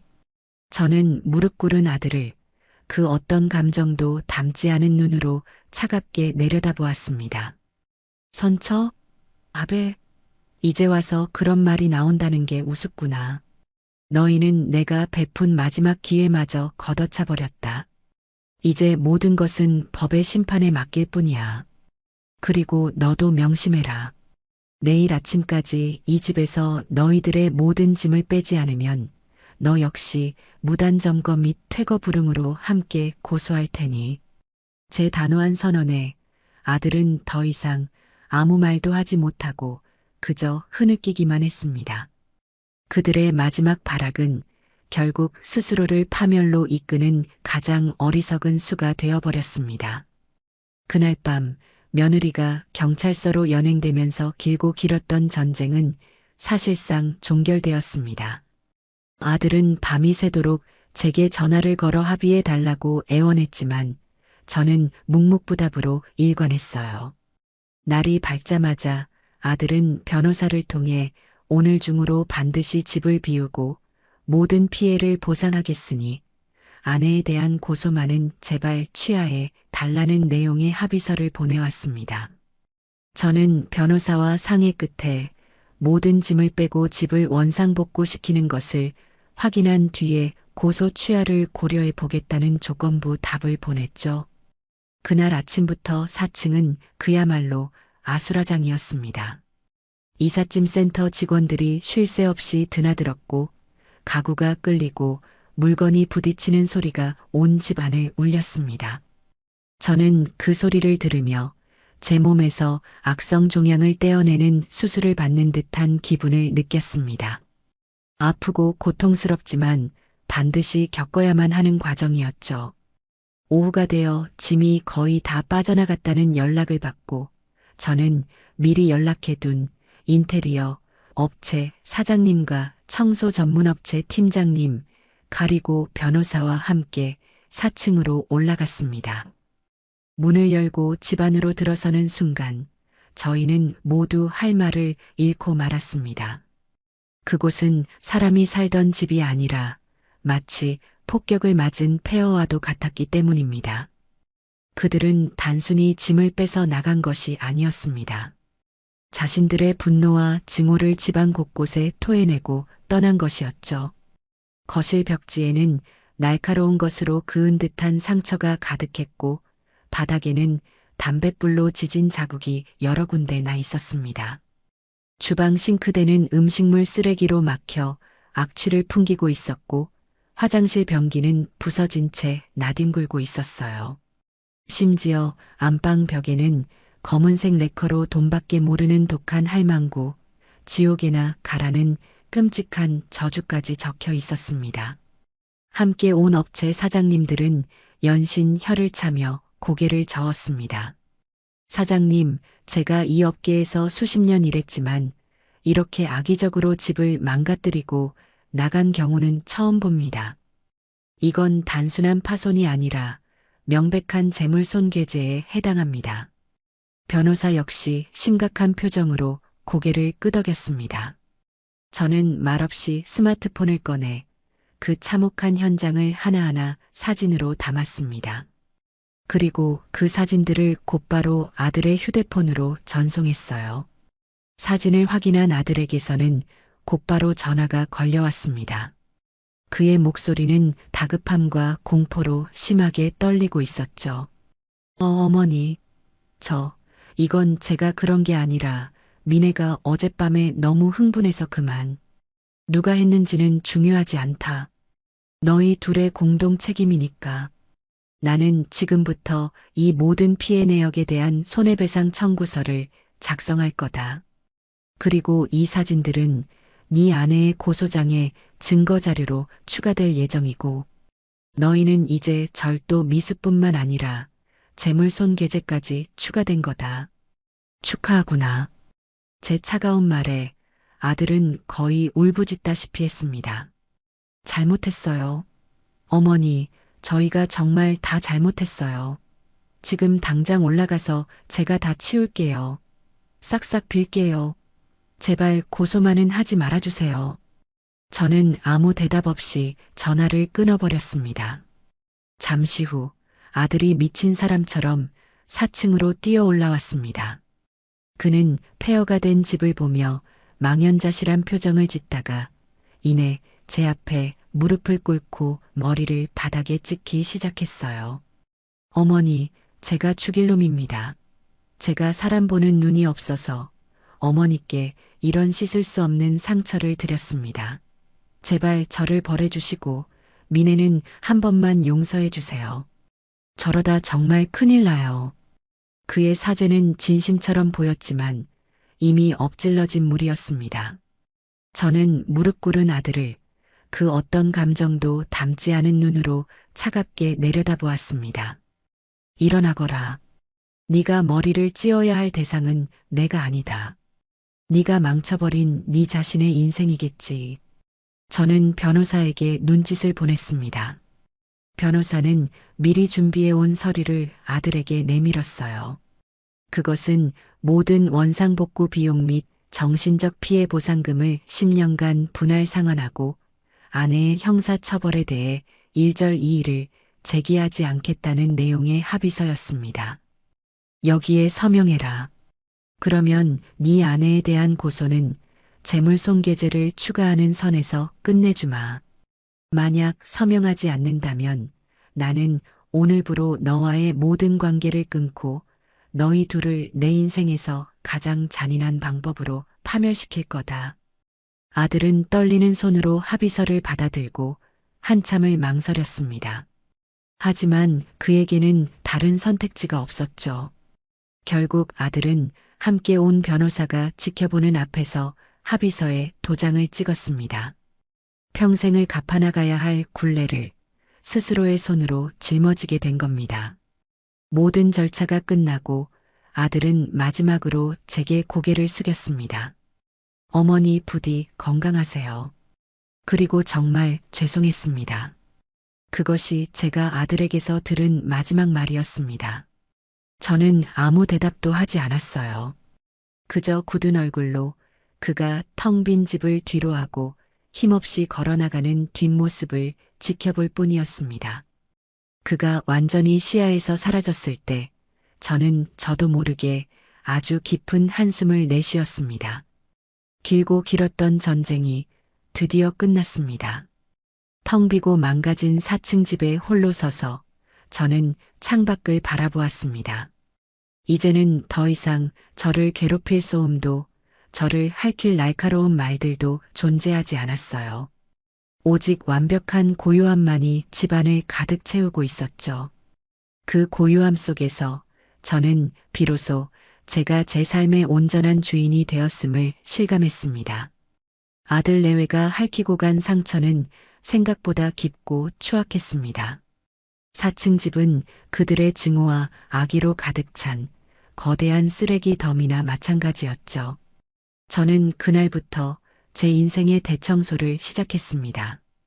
청소 및 인테리어 업체 직원들은 며칠에 걸쳐 집안의 모든 쓰레기를 치워내고 망가진 것들을 뜯어냈습니다. 그들이 남긴 저주의 낙서가 적힌 벽지가 뜯겨져 나갈 때 제 마음속에 박혀있던 응어리도 함께 떨어져 나가는 듯한 후련함을 느꼈어요. 한바탕 철거 작업이 끝나고 본격적인 인테리어 공사가 시작되었습니다. 저는 이번 공사에 제 남은 열정을 모두 쏟아부었습니다. 이전의 칙칙하고 어두운 색감 대신 따뜻한 아이보리색과 밝은 우드톤을 사용해 집안 전체를 화사하게 꾸몄습니다.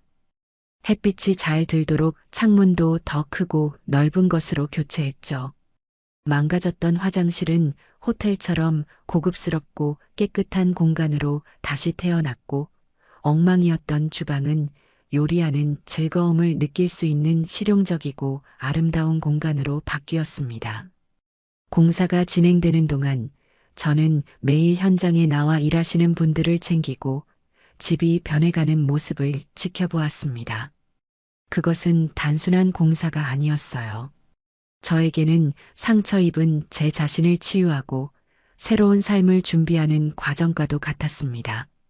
먼지와 소음 속에서 저는 오히려 마음의 평화를 찾아가고 있었죠. 한 달 뒤 모든 공사가 끝나고 4층 집은 예전의 모습을 전혀 찾아볼 수 없을 정도로 완벽하게 새로운 공간으로 탈바꿈했습니다. 저는 깨끗하고 환하게 변한 집을 둘러보며 깊은 만족감과 함께 벅차오르는 감정을 느꼈습니다. 이제 이 아름다운 공간을 좋은 인연으로 채울 일만 남았다고 생각했죠. 저는 부동산에 집을 내놓으며 이전보다 훨씬 더 까다로운 조건들을 내걸었습니다. 단순히 돈을 많이 주는 세입자가 아니라 제가 만든 이 소중한 공간을 아껴주고 이웃과 더불어 살아갈 줄 아는 선하고 예의 바른 사람을 찾고 싶었기 때문입니다. 몇몇 사람들이 집을 보러 왔지만 제 마음에 꼭 드는 사람은 나타나지 않았어요. 저는 조급해하지 않고 느긋하게 기다리기로 했습니다. 그러던 어느 날 부동산에서 연락이 왔습니다. 결혼을 앞둔 젊은 예비부부가 집을 보고 싶어 한다는 것이었죠. 약속된 시간에 만난 그들은 제가 상상했던 것 이상으로 예의 바르고 선한 인상을 가진 젊은이들이었습니다. 그들은 집을 둘러보는 내내 감탄을 연발했고 제가 제시한 까다로운 조건들을 하나하나 꼼꼼히 읽어보더니 오히려 이렇게 규칙이 명확해서 더 믿음이 가고 좋네요라며 환하게 웃었습니다. 그들과 대화를 나누면서 저는 이 사람들이라면 믿고 제 집을 맡길 수 있겠다는 확신이 들었습니다. 계약을 마친 뒤 그들은 제게 작은 화분 하나를 선물하며 말했어요. 어르신, 저희의 첫 시작을 이렇게 좋은 집에서 할 수 있게 해주셔서 정말 감사합니다. 이 화초처럼 저희도 여기서 예쁘고 건강하게 잘 살겠습니다. 앞으로 잘 부탁드립니다. 그들의 진심 어린 감사 인사에 저는 오랜만에 가슴 따뜻해지는 것을 느꼈습니다. 며칠 뒤 그들은 조용하고 신속하게 이사를 마쳤습니다. 그리고 그날 저녁 저를 찾아와 직접 만들었다며 따뜻한 저녁 식사를 대접해 주었죠. 소박하지만 정성이 가득 담긴 음식을 함께 나누며 저는 이 집에서 제가 그토록 원했던 사람 사는 온기를 비로소 느낄 수 있었습니다. 새로운 세입자가 들어온 후 제 삶은 거짓말처럼 평화로워졌습니다. 위층에서는 그 어떤 소음도 들려오지 않았어요. 대신 가끔씩 들려오는 그들의 행복한 웃음소리가 제 마음을 기분 좋게 간지렸습니다. 그들은 복도에서 저와 마주칠 때마다 항상 먼저 다가와 밝게 인사를 건넸고 명절이나 특별한 날이면 작은 선물과 함께 제 안부를 묻곤 했습니다. 그들과의 관계는 집주인과 세입자를 넘어 서로를 존중하고 아껴주는 좋은 이웃 혹은 따뜻한 가족과도 같았습니다. 어느 화창한 주말 오후 저는 베란다에 앉아 새로 이사온 부부가 선물해준 화초에 물을 주고 있었습니다. 파릇파릇하게 돋아나는 새잎을 보며 제 인생도 저 새잎처럼 다시금 생기를 되찾았다는 생각에 저절로 미소가 지어졌죠. 그때 위층에서 잔잔하고 아름다운 피아노 소리가 들려왔습니다.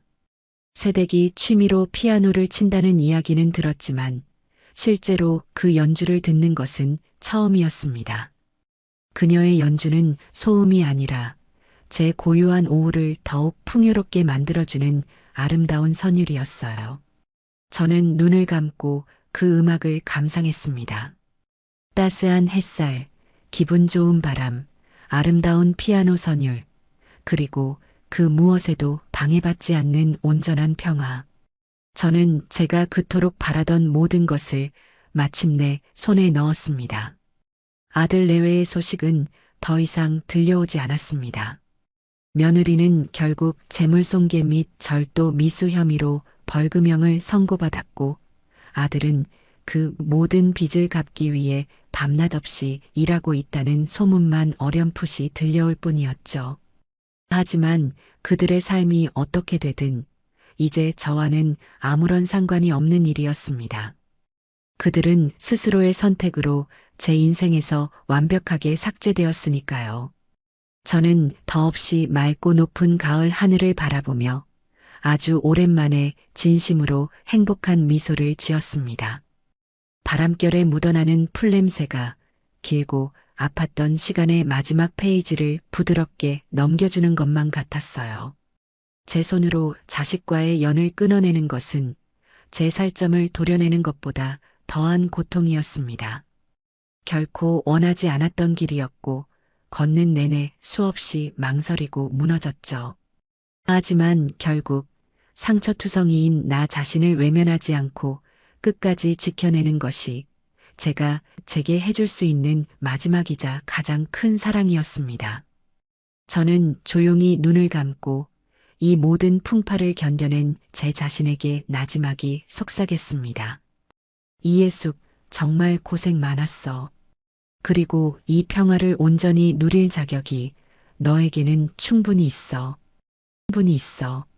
충분히 있어. 충분히 있어. 충분히 있어. 충분히 있어. 충분히 있어. 충분히 있어.